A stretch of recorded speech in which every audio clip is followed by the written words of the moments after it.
Et le fait de me battre fait partie, chez moi en tout cas, du processus thérapeutique.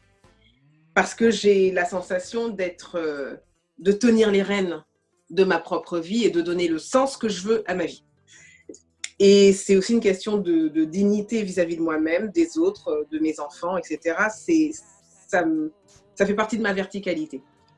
Et ça fait partie de mon héritage.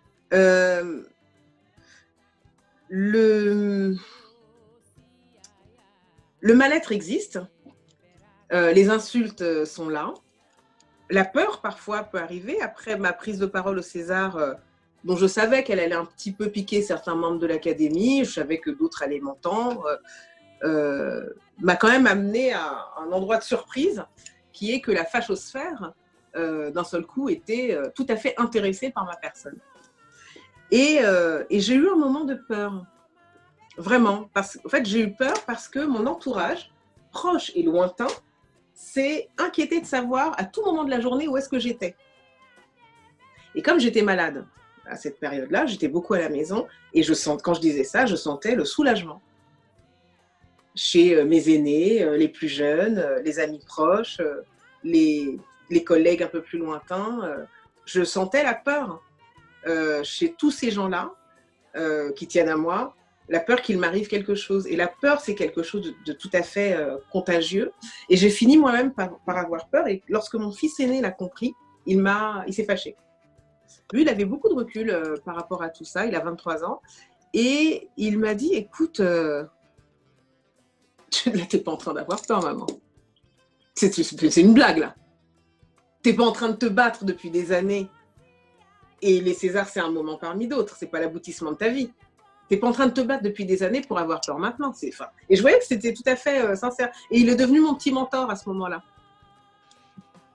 Et en fait, la vie nous offre plein d'occasions d'avoir des mentors, qui sont parfois des gens qui ressemblent à des mentors, qui sont des gens très importants. Et parfois, c'est une personne dans la rue ou votre enfant. Et cette écoute-là, elle est très importante parce qu'il y a toujours quelqu'un dans votre entourage qui est la voix de la sagesse. Il y a toujours une personne ou un livre ou un podcast ou peu importe, il y a toujours un endroit où on peut se reconnecter à ça. Et ça m'a permis d'avoir toute une réflexion sur la peur et le courage. Moi, je viens d'une famille, mon papa était un journaliste politique qui était très proche de Thomas Sankara, qui était un leader charismatique africain, qu'on a coutume d'appeler le Che Guevara africain. Et mon papa est décédé, il a été assassiné, il a été empoisonné quand j'avais 8 ans. Donc, outre le fait que ça a été une perte, un traumatisme, un élément comme une espèce de tragédie intime fondatrice, ça a été aussi un phare et une lumière.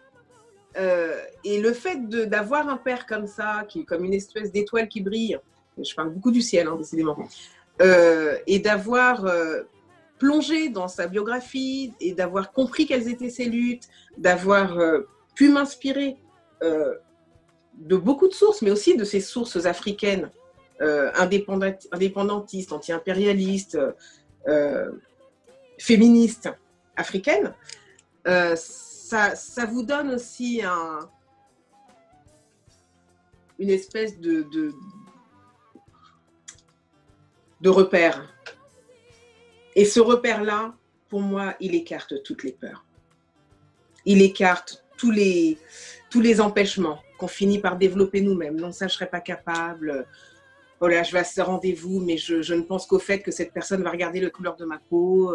Bon, j'ai développé un CV incroyable, mais est-ce que je vais pouvoir évoluer dans mon travail? Et du coup, on est obsédé, on finit nous. Et le fait d'élargir le champ, de regarder le ciel, de regarder d'où on vient au sens large, et il ne s'agit pas qu'on n'est pas tous fils de journalistes, voilà, mais de regarder d'où on vient en termes, l'héritage en fait, on se construit, l'héritage militant, l'héritage éthique, politique, il donne une verticalité, et je pense, dernière chose, que c'est très important d'avoir des mentors.